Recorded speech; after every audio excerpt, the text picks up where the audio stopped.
नमस्कार, बहुत स्वागत है आप सभी का। आपके साथ मैं पल्लवी रविंद्र सिंह।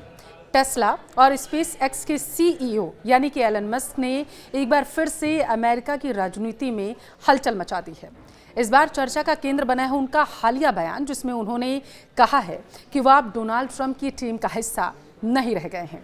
हालांकि वह उन्हें अपना जिगरी दोस्त जरूर मानते हैं। दरअसल एलन मस्क ने सोशल मीडिया पोस्ट में लिखा है कि क्योंकि विशेष सरकारी कर्मचारी के रूप में मेरा निर्धारित समय अब समाप्त हो चुका है, इसलिए मैं राष्ट्रपति ट्रंप को फिजूल खर्ची कम करने का अवसर देने के लिए धन्यवाद देना चाहूँगा। यहाँ आपको बता दें कि DOGE मिशन समय के साथ और मजबूत होगा, क्योंकि यह जीवन का एक तरीका बन जाएगा। ये एलन मस्क की तरफ से कहा गया। उन्होंने कहा, मस्क ट्रंप के प्रचार अभियान में बड़े वित्तीय योगदान करता रह चुके हैं और DOGE का नेतृत्व वो लगातार कर रहे थे। बता दें, इसका उद्देश्य सरकारी खर्च को कम करना और दक्षता को बढ़ाना था। और हालांकि इस बिल के पारित होने के बाद मस्क ने स्पष्ट किया है कि वे इस फैसले से असहमत हैं।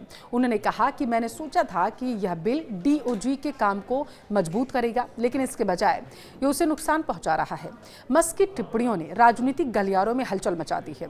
कुछ विश्लेषकों का मानना है कि मस्क का यह कदम ट्रंप की टीम के भीतर बढ़ती असहमतियों को दर्शा रहा है।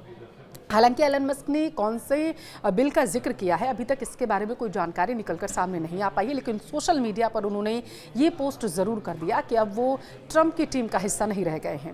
एक अन्य पहलू यह है कि मस्क की टेस्ला कंपनी की बिक्री में गिरावट आई है, जिसे वे ट्रंप के साथ अपने संबंधों से जोड़कर देख रहे हैं। आपको अगर याद हो तो डोनाल्ड ट्रंप और एलन मस्क के बीच का रिश्ता हाल के वर्षों में सुर्खियों में काफी बना। 2024 के अमेरिकी राष्ट्रपति चुनाव में मस्क ने ट्रंप का खुलकर समर्थन किया था। उन्होंने न केवल ट्रंप के अभियान में लाखों डॉलर खर्च किए थे, बल्कि सोशल मीडिया मंच एक्स पर अपने प्रभाव का उपयोग कर ट्रंप के पक्ष में माहौल बनाने की भी लगातार कोशिश की थी, जिसकी वजह से माना गया था कि ट्रंप जीते हैं। एलन मस्क की वजह से खैर, आपको बता दें कि ट्रंप की जीत के बाद मस्क को 2025 में नवगठित डिपार्टमेंट ऑफ गवर्नमेंट एफिशिएंसी यानी कि DOGE का नेतृत्व सौंपा गया था, जिसका उद्देश्य, जैसा कि मैंने आपको बताया, कि सरकारी खर्च में कटौती और दक्षता को बढ़ाना था। इस दौरान दोनों के बीच सहयोग चरम पर था। हालांकि यह साझेदारी लंबे समय तक स्थिर न रह सकी। 2025 की शुरुआत में मस्क और ट्रंप प्रशासन के कुछ विशेष मंत्रियों, विशेष रूप से विदेश मंत्री मार्को रूबियो के बीच तीखी बहस भी देखने को मिली थी, जो सोशल मीडिया पर काफ़ी चर्चा का विषय रही थी। तस्वीरें खूब ज़्यादा वायरल हुई थी उसकी।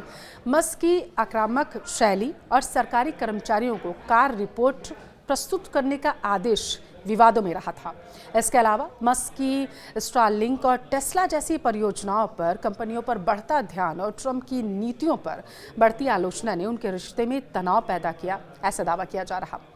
आपको क्या लगता है, दोनों के बीच में आखिर खटास क्यों हुई होगी? हमें कमेंट करके ज़रूर बताएं।